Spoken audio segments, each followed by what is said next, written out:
एक नाम जो 300 साल बाद भी हिंदुस्तान की सियासी और समाजी तारीख में अहमियत रखता है। एक हुक्मरान जिसके फैसलों ने मुगल सल्तनत की सिमतों को बदला और उसके मुस्तकबिल को तय किया। एक बादशाह जिसकी शख्सियत को तारीख ने न पूरा हीरो कहा न पूरा विलन, बल्कि एक इंसान जो अपने दौर के मसाइल और सोच का आईना था। एक शख्सियत जिसे समझने के लिए उस वक्त के हालात, सियासत, मजहबी रुझान और समाजी दबाव को समझना जरूरी है। एक सुल्तान जिसका असर आज भी किताबों, बहसों और तहकीक की सूरत में जिंदा है। औरंगजेब आलमगीर। कुछ लोग कहते हैं सदियों का सबसे ईमानदार सुल्तान, और कुछ कहते हैं तख्त के लिए खून बहाने वाला शख्स। 26 फरवरी 1618 गुजरात में एक शहजादा पैदा होता है, नाम औरंगजेब। किसने सोचा था आगे चलकर ये नाम हिंदुस्तान के तारीख का सबसे ज्यादा चर्चा होने वाला नाम बनेगा। आज हम जानेंगे क्या औरंगजेब हीरो था या विलन।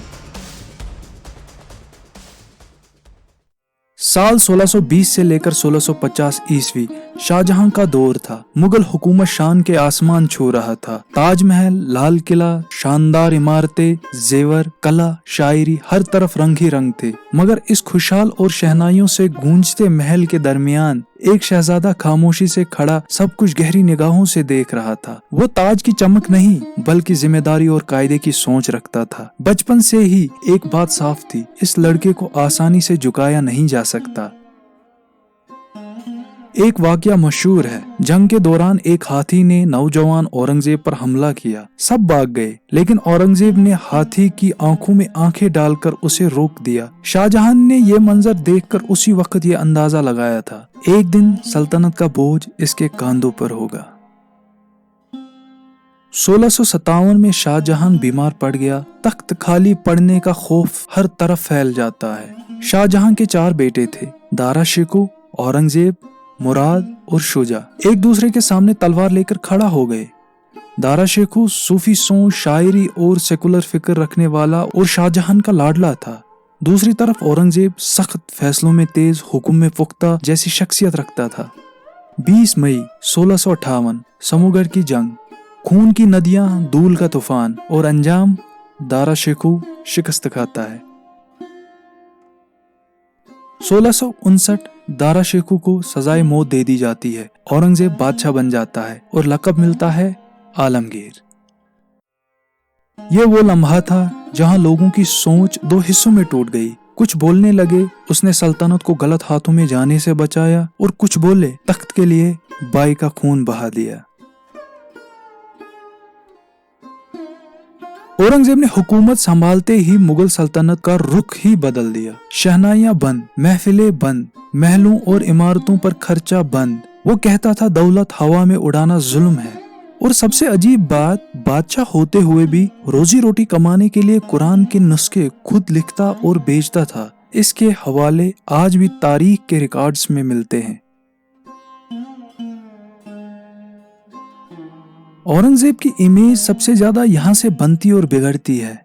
साल 1670 में उसने कुछ पुराने मजहबी टैक्सेस वापस लगाए, जैसे जिजिया, मसाजिद और मदारिस को बढ़ावा दिया। लेकिन साथ ही साथ रिकॉर्ड ये भी बताते हैं उसने कई जगहों पर मंदिरों की हिफाजत का हुक्म दिया। कुछ पंडितों को कोर्ट में जिम्मेदार ओहदे दिए। राजपूत और हिंदू अफसर आला ओहदों पे थे। तो फिर सवाल उठता है, क्या वो सिर्फ सख्त मजहबी था या फिर कानून को बेपरवाह तौर पर लागू करने वाला? जवाब आज भी हर किताब में अलग मिलता है।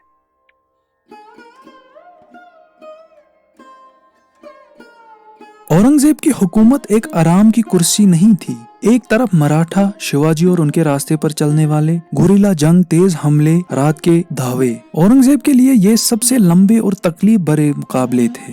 दूसरी तरफ सिख गुरु तेज बहादुर जी और उनके साथी सिख पंथ अपनी पहचान और आजादी के लिए लड़ रहा था। और तीसरी तरफ राजपूत अपनी परंपरा और हुकूक के लिए खड़े रहे। साल 1700 तक बादशाह का आधे से ज्यादा वक्त जंगों में गुजर चुका था। एक वक्त आया, दिल्ली का बादशाह दक्कन के टेंट में सो रहा था, ताज सर पर, जिंदगी जंगों की धूल में।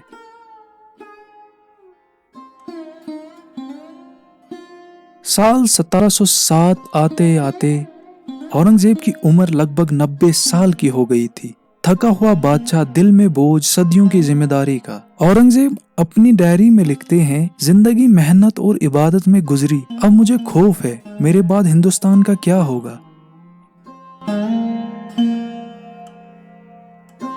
3 मार्च 1707 में औरंगजेब आलम से रुखसत हो जाता है और यकीन मानिए बादशाह इतना सादा दफन हुआ कि कफन का खर्चा भी उसकी अपनी कमाई से दिया गया। और उसके बाद मुगल सल्तनत धीरे धीरे पिघलने लगी। 300 साल गुजर चुके हैं, आज भी लोग 2 हिस्सों में बटे हुए हैं। कुछ कहते हैं औरंगजेब ईमानदार जिंदगी शराफत से जी, खुद मेहनत की, जुल्म से दूर रहा। और कुछ लोग कहते हैं औरंगजेब की सख्ती ने सल्तनत को टूटने पर मजबूर कर दिया। तो अब सवाल उठता है, औरंगजेब आलमगीर 1618 से लेकर 1707 तक का सुल्तान, क्या वो हीरो था या विलन? कमेंट्स में अपनी राय लिखिए, क्योंकि ये फैसला आज भी हिंदुस्तान का आम आदमी ही करता है, क्योंकि तारीख के पन्नों में सच हमेशा एक से ज्यादा चेहरे रखता है। ऐसी ही दिलचस्प वीडियोस देखने के लिए चैनल को सब्सक्राइब जरूर करना। शुक्रिया।